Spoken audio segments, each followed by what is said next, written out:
All right, this week we are talking about peer relationships in our 6 to 11-year-olds.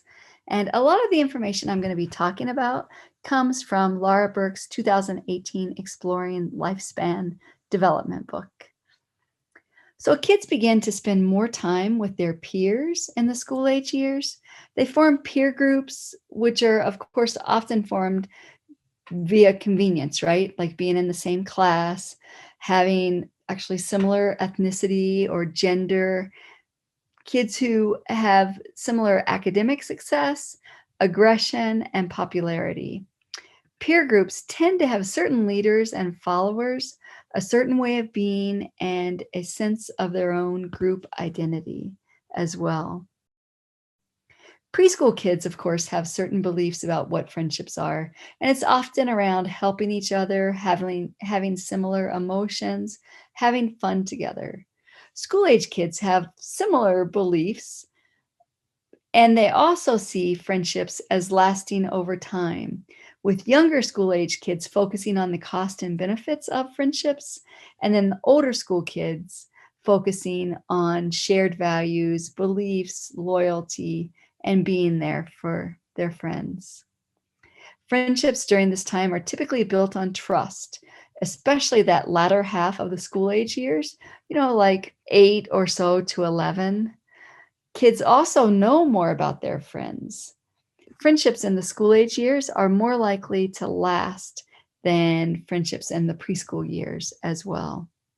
Kids also begin to solve conflicts better during the school age years, and they become more helpful and they share better as well. Some of you may say you doubt that, but typically they do. When friendships are built on kindness and compassion, kids support each other's development of positive skills. When friendships are built on negative sorts of interactions, when kids who are aggressive make friends, they're more likely to be hostile friendships with lots of fighting and conflict, and they're likely to stop being friends, especially if one person in the friendship is aggressive. If they're girls, they tend to have friendships that are full of jealousy, conflict, and betrayal. And if they're boys, they tend to have friendships that are full of anger, fighting, threats, and maybe even some rule-breaking behavior. Kids who are the most liked and accepted tend to be kids with good social skills.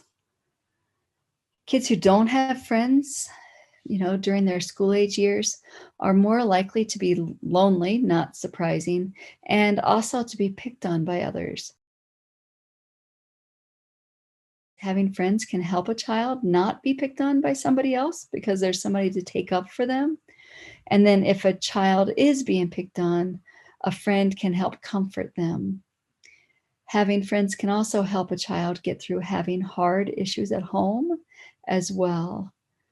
However, it's also important to know that friends have just as many conflicts with each other as they do with kids who are not their friends. They just resolve them in ways so that they can keep their friendships usually.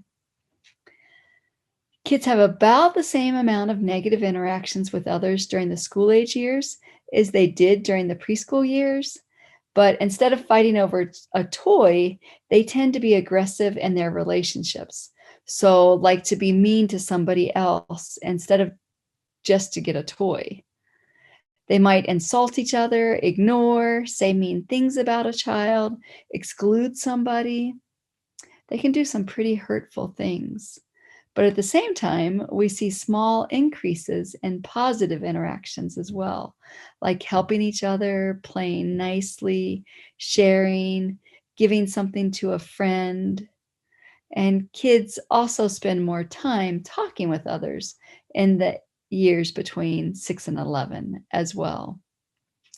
Unfortunately, they also spend more time gossiping, even though they acknowledge it's not very nice.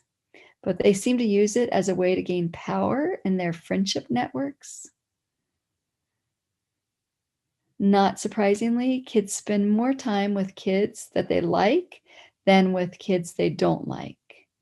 What ends up happening is that kids who are not liked have fewer opportunities to interact with their other peers, and those who are liked by others have more opportunities to interact with other peers.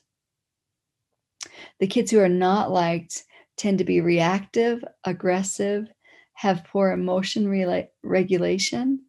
They might not try to interact with other kids, and they might be withdrawn. Popular kids are both well-liked, preferred, and admired.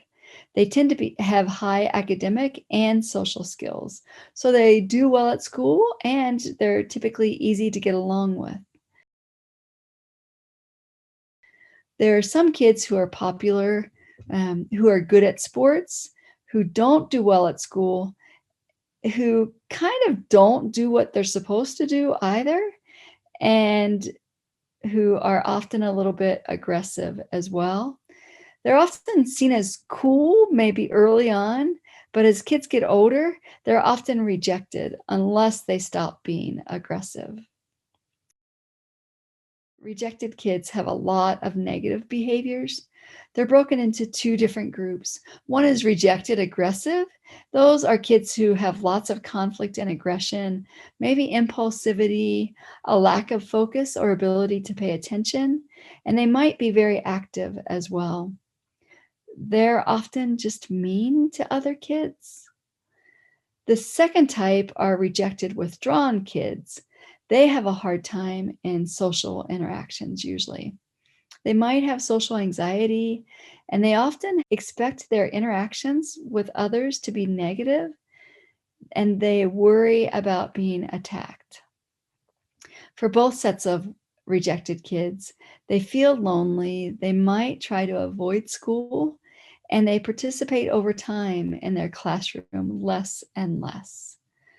They tend to have few friends, and some of them actually don't have any. Generally, they tend to have some real problems at school. And then there are controversial kids, and those kids have positive and negative behaviors. They might share sometimes, and they might be hostile at other times.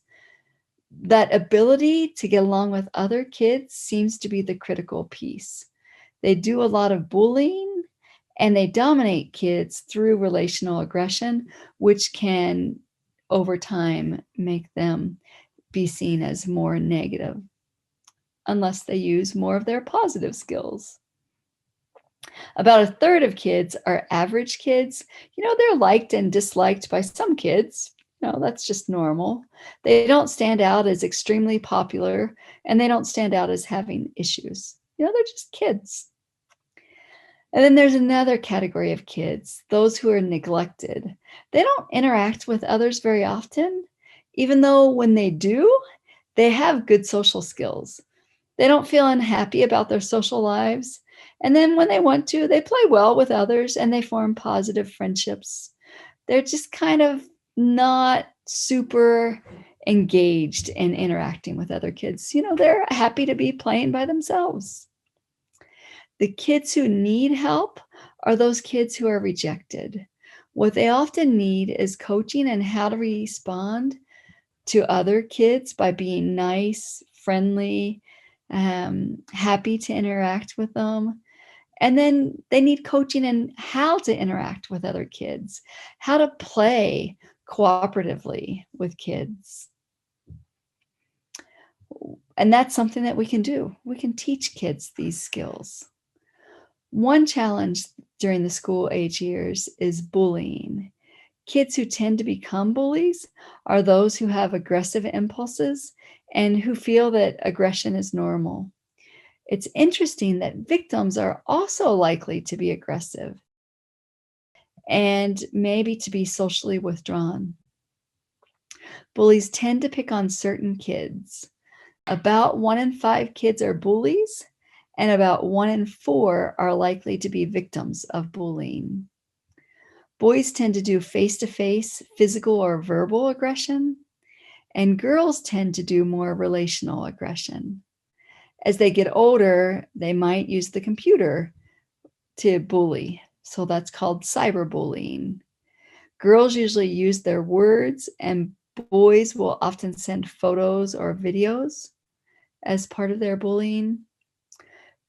Bullies are likely to have high self esteem. They're often proud of what they've done, and they often don't seem to care about the fact that they've hurt somebody. Kids who are victims are often passive. They might have, more of an inhibited temperament, and they may look weak to others. They tend to have parents who are really controlling toward their kids and moms who are overprotective. This type of parenting is associated with anxiety, low self esteem, fearfulness, and being dependent on others.